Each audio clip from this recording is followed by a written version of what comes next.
The unmarked Gulfstream G650 touched down at a military airstrip outside Sao Paulo at exactly 11:47 p.m. No diplomatic protocols, no press notifications, no official record of entry. Just Donald Trump stepping onto Brazilian soil in complete darkness, his minimal security detail moving with the precision of a covert operation. This wasn't diplomacy. This was desperation. Trump had flown 4,800 miles for a conversation that officially couldn't happen. Luiz Inácio Lula da Silva was locked in the federal police headquarters in Curitiba, serving time on corruption charges that half the world believed were politically motivated. But the encrypted message that had reached Trump through channels so secret even his closest advisors didn't know about them contained information that could reshape global power. "They're coming for both of us," Lula's message had read. "What they did to me, they're planning for you. But I found something. Something that changes everything." But Trump had no idea he was walking into the most dangerous revelation in modern political history. The convoy of black SUVs moved through the empty streets of Curitiba like ghosts, their route planned to avoid every security camera, every checkpoint, every possible witness. Trump sat in the back seat, his jaw clenched in that familiar expression of controlled aggression. In 50 years of business and politics, he had navigated corruption scandals, impeachment proceedings, and international crises. But this felt different. This felt like stepping into a trap that had been decades in the making. The federal police headquarters rose from the darkness like a concrete fortress, its windows dark except for a single light on the 5th floor. Lula's cell. As the convoy approached the rear entrance, Trump could see figures moving in the shadows, not his security detail, but others. Watchers who weren't supposed to be there. "Sir," his lead agent spoke quietly, "we're detecting additional surveillance. This meeting may already be compromised." Trump's response was immediate and characteristic, "Then we better make it worth the risk." And this is where everything changed. The meeting room was smaller than Trump expected, more like an interrogation chamber than a diplomatic venue. Fluorescent lights hummed overhead, casting harsh shadows on concrete walls. When the door opened and Lula entered, flanked by 2 guards, Trump was struck by how much the former Brazilian president had changed. Gone was the charismatic leader who had lifted millions out of poverty. This was a man who had seen something that had fundamentally altered his understanding of power, politics, and the forces that really controlled the world. "Donald," Lula said in English, his voice carrying undertones of exhaustion and something else, fear. "Thank you for coming. I wasn't sure you would believe the message." Trump studied his counterpart carefully. "Your people said you found something about Operation Condor. I thought that was ancient history." Lula's bitter laugh echoed off the concrete walls. "Operation Condor never ended, my friend. It evolved. What I'm about to show you will make everything we thought we knew about global politics look like children's games. You haven't even seen the biggest surprise yet." Lula nodded to one of his guards, who stepped forward with what looked like an ordinary tablet. But when Lula activated it, the screen displayed information that made Trump's decades of political experience suddenly feel inadequate. "Financial transfers," Lula explained, showing documents that stretched across multiple screens. "Shell companies, offshore accounts, payments to political figures across 6 continents. But this isn't corruption as we understand it. This is something much more organized." Trump leaned forward, his businessman's eye immediately recognizing patterns in the financial data. But the scope was staggering, trillions of dollars moving through networks that connected governments, corporations, and organizations across the globe. "Who's behind it?" Trump demanded. "That's what took me 2 years in isolation to figure out," Lula replied. "And when I finally understood, I realized why they needed me silenced." The tablet screen shifted to show organizational charts that made Trump's blood run cold. Not government agencies or corporate boards, but something that looked more like a shadow parliament, groups of individuals coordinating policy across national boundaries. But that wasn't the most shocking part. "The corruption charges against me weren't about Brazilian politics," Lula continued. "They were about preventing me from exposing this network. And Donald, you're not just on their radar, you're their next primary target. The evidence Lula displayed showed surveillance reports, psychological profiles, and strategic analyses that detailed every aspect of Trump's political career, business dealings, and personal relationships. But more disturbing were the operational plans, detailed strategies for neutralizing his influence through methods that made Brazil's political prosecutions look subtle. "They've been studying you for years," Lula explained. "Every controversy, every legal challenge, every media attack, it's all been coordinated testing to find your weaknesses, to map your responses, to determine the most effective way to eliminate your political impact." Trump felt his characteristic combativeness surge. "Let them try. I've survived worse than whatever shadow conspiracy you're talking about." "Have you?" Lula asked quietly. "Because what they did to me was just the preliminary phase. What they're planning for you is total systematic destruction. Wait, don't miss this detail." Lula activated another section of the encrypted files, revealing communications that made Trump realize the scope of what they were facing. Messages between media executives, intelligence officials, tech company leaders, and political figures from multiple countries, all coordinating to create what they called managed democratic transitions. "They don't want to kill political leaders," Lula explained. "They want to control them. Remove those who can't be controlled, elevate those who can be managed, and create the illusion of democratic choice while actually directing outcomes." The communications showed detailed plans for influencing elections, manipulating media coverage, and using legal systems as weapons against uncooperative political figures. But most chilling were the success metrics, lists of leaders who had been transitioned and replaced with more compliant alternatives. "Brazil was a test case," Lula continued. "Remove a populist leader through judicial manipulation, install business-friendly alternatives, measure public response. The techniques they perfected here are now being exported globally." Trump studied the data with growing alarm. "You're telling me there's an international conspiracy to eliminate nationalist leaders and replace them with globalist puppets?" "I'm telling you there's an international system for managing democracy itself," Lula corrected. "And you represent their biggest challenge to date. And this is where everything changed forever." The tablet display shifted to show real-time intelligence that made Trump's security concerns suddenly seem woefully inadequate. Surveillance footage from his properties, intercepts of his communications, detailed analyses of his family members' activities, all being monitored and analyzed by networks that span multiple intelligence agencies and private contractors. "They know about this meeting," Lula said quietly. "They've known since the moment you decided to come. But I'm hoping that by showing you the evidence, we can find a way to fight back." Trump felt the familiar surge of defiance that had carried him through decades of conflicts. "What do you propose?" "Alliance," Lula replied simply. "Left and right, North and South America, different ideologies but common enemy. They've been using our political differences to keep us from seeing the real threat." The proposal was audacious. Two leaders from opposite ends of the political spectrum, joining forces against a shadow system that transcended traditional political categories. But what Lula revealed next was completely insane. "There's going to be a demonstration," Lula said, activating files that showed planning documents for something called Project Democratic Renaissance. 6 months from now. A coordinated series of political transitions across multiple countries, designed to install leaders who will implement identical policies regardless of their supposed ideological differences. The documents showed detailed timelines for orchestrated crises, managed elections, and political prosecutions across North and South America, Europe, and Asia. Countries that appeared to be pursuing independent policies would simultaneously shift toward standardized approaches to economics, technology, and social control. "It's not about left versus right anymore," Lula explained. "It's about authentic leadership versus managed leadership. They want to eliminate anyone who might actually represent their people's interests rather than following the prescribed script." Trump felt the weight of global conspiracy settling on his shoulders. "How do we stop something this big?" "We expose it," Lula replied. "But not through normal channels. They control too much of the traditional media and political infrastructure. We need to go directly to the people, in a way they can't suppress or manipulate." The scope of the threat became clear.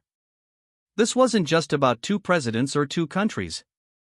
It was about the systematic replacement of authentic democracy with managed simulation, creating the appearance of choice while actually controlling outcomes through sophisticated manipulation of information, economics, and legal systems. They've been perfecting this model for decades, Lula continued. Testing it in smaller countries, refining the techniques, measuring public response. Now they're ready to implement it globally. Trump's businessman instincts recognized the model immediately. Create artificial scarcity of authentic leadership, control the available alternatives, then use the illusion of choice to legitimize predetermined outcomes. But then Lula dropped the bombshell that changed everything. Donald, there's something else. Something about why they approached me years before my arrest, and why they've been so focused on neutralizing you specifically. Trump's blood chilled. What are you talking about? We weren't just random targets, Lula explained. We were identified as potential resistance leaders years in advance. The entire system of attacks against us was designed not just to remove us from power, but to discredit the idea of nationalist, populist leadership entirely. The tablet displayed psychological profiles and strategic analyses that detailed how Trump and Lula represented different models of leadership that threatened the managed democracy system. Trump's business background and outsider status, Lula's working-class origins and anti-establishment credentials both represented forms of authentic leadership that couldn't be easily controlled. They needed to prove that populist leaders would inevitably fail, Lula continued. Either through corruption scandals, legal troubles, or political chaos. Make the people believe that managed, technocratic leadership was safer than authentic representation. And that's when Trump realized they had been played from the beginning. Every scandal, every investigation, every media controversy had been part of a larger strategy to discredit not just individual leaders, but the entire concept of leadership that actually represented popular will rather than elite interests. The goal was never just to remove us, Trump said, understanding flooding through him. It was to make people afraid to choose leaders like us ever again. Exactly, Lula confirmed. Create enough chaos around authentic leaders that people willingly choose managed alternatives that promise stability, even if it means giving up actual representation. But what they discovered next proved that the conspiracy was even deeper. The encrypted files contained communications showing that the techniques used against them were being exported to other countries, other leaders, other movements that showed signs of genuine popular support. The model was being franchised globally. Look at this, Lula said, displaying a world map marked with dozens of political transitions over the past decade. Every country where populist or nationalist movements gained significant support experienced similar patterns of legal challenges, media attacks, and political isolation. Trump studied the map with growing alarm. The pattern was clear once you knew what to look for: systematic neutralization of leaders who couldn't be controlled, replacement with alternatives who would implement similar policies regardless of their stated political positions. They're not trying to promote any particular ideology, Trump realized. They're trying to eliminate the possibility of ideology itself. Democracy without choices, Lula agreed. The appearance of political competition with predetermined outcomes. But then the lights went out. Emergency lighting kicked in, bathing the meeting room in eerie red. Alarms began blaring throughout the facility. Through the reinforced windows, Trump could see vehicles surrounding the building, not police or military, but private contractors moving with military precision. They know, Lula said grimly. We've been exposed. Trump's security team burst through the door, their faces tense with urgency. Sir, we need to evacuate immediately. Unknown hostiles are attempting to breach the facility. But as they prepared to move, Lula made an announcement that changed everything. I'm coming with you. The escape that followed would make international headlines. What the world saw was a dramatic prison break, with Trump allegedly helping Lula escape from federal custody. What actually happened was two presidents fighting their way out of a trap that had been set by forces far more powerful than any national government. As they moved through the facility's corridors, Trump and Lula worked together with the efficiency of men who had spent their lives navigating dangerous situations. But their pursuers weren't ordinary security forces. They moved with coordination and equipment that spoke of resources beyond anything local law enforcement could field. Who are these people? Trump demanded as they reached the facility's parking garage. Private military contractors, Lula replied, working for the same network that's been targeting both of us. They don't want us dead, they want us captured and silenced permanently. But what happened next proved that authentic leadership could still surprise managed systems. Instead of trying to escape separately, Trump and Lula made a decision that their pursuers hadn't anticipated. They chose to broadcast their escape live, turning what was supposed to be a quiet elimination into a global media event. Using Trump's mastery of media manipulation and Lula's understanding of grassroots communication, they began transmitting directly to social media platforms, explaining what was happening in real time. My fellow Americans, Trump announced to the global audience while running through a parking garage under fire, what you're seeing here is proof that there are forces trying to eliminate any leader who actually represents the people rather than following orders from above. Lula added in Portuguese, then English, this is not about politics as usual. This is about whether democracy itself will survive as anything more than performance theater. The global response was immediate and overwhelming. Within minutes, the footage was being shared across every social media platform, translated into dozens of languages, and discussed by political commentators around the world.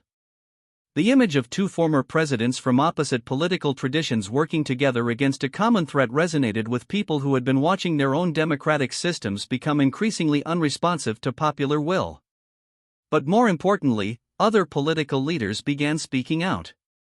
Presidents, prime ministers, and opposition figures from around the world started sharing their own experiences with similar pressure campaigns, legal manipulations, and systematic attacks on authentic leadership. And that's when the shadow system made its first critical error. Faced with unprecedented exposure, the network that had operated in secrecy for decades attempted to control the narrative through their usual methods: coordinated media campaigns dismissing the revelations as conspiracy theories, legal challenges designed to distract from the substance, and character assassination attempts against Trump and Lula. But the response was so rapid, so coordinated, and so obviously scripted that it actually confirmed everything Trump and Lula had revealed. The very methods used to discredit them became evidence of the system they were exposing. Look at this, Trump announced during an impromptu press conference after they had successfully escaped. 24 hours ago, nobody knew about this network. Now, watch how every major media outlet responds with almost identical talking points, how legal challenges appear simultaneously in multiple countries, how the same phrases and arguments appear in different languages across different continents. The coordinated response became a real-time demonstration of the managed information system they had described. But the shadow network had one final surprise waiting. As Trump and Lula prepared to continue their global campaign of exposure, they received a message that made them both pause. It came through the same encrypted channels that had initiated their meeting, but this time the sender was unexpected. Gentlemen, the message read, "You have exceeded our expectations. Your response to managed elimination has been educational. We propose a meeting. Not to negotiate your surrender, but to discuss terms for your integration into the system at appropriate levels of influence." The offer was sophisticated psychological manipulation, acknowledging their strength while suggesting that resistance was ultimately futile, that the smart move was to accept management rather than continue fighting. Trump's response was immediate and characteristic: tell them we'll meet. But not to negotiate. To give them one chance to surrender before we tear their whole system down. And that's when they realized the real fight was just beginning. The shadow network's offer revealed something crucial: they were adaptable, capable of learning from failures and adjusting their strategies. The exposure campaign had forced them into the open, but it hadn't destroyed them. They're offering us controlled opposition roles, Lula observed. Let us think we're fighting the system while actually serving it in carefully managed ways. Classic technique, Trump agreed. Give people leaders who appear to represent their interests while actually channeling their energy in harmless directions. The question was, could two presidents who had spent their careers fighting established systems find a way to combat something that was designed to absorb and neutralize exactly that kind of resistance? 6 months later, the answer came in a form no one expected. Trump stood before a joint session of the Brazilian Congress, with Lula beside him as an officially pardoned former president. The legislation they were proposing would create an international framework for detecting and countering organized attempts to manipulate democratic processes across national boundaries. We learned something important, Trump told the assembled lawmakers and the global audience watching. The threat to democracy doesn't come from left or right, conservative or liberal. It comes from the systematic replacement of authentic representation with managed simulation. Lula nodded beside him. When leaders from opposite ends of the political spectrum can work together against a common threat, it proves that the real division isn't between different ideologies. It's between those who serve the people and those who serve the system. But in boardrooms and secure facilities around the world, the managed democracy network was already adapting. Because while Trump and Lula had won the public battle and created international awareness of coordinated political manipulation, the private war for authentic democracy was far from over. The next phase would be more sophisticated, more subtle, and more dangerous than anything they had faced before. The question was, could authentic leadership survive in a world where even resistance could be managed and controlled? The answer would determine not just the future of democracy, but the future of human self-determination itself.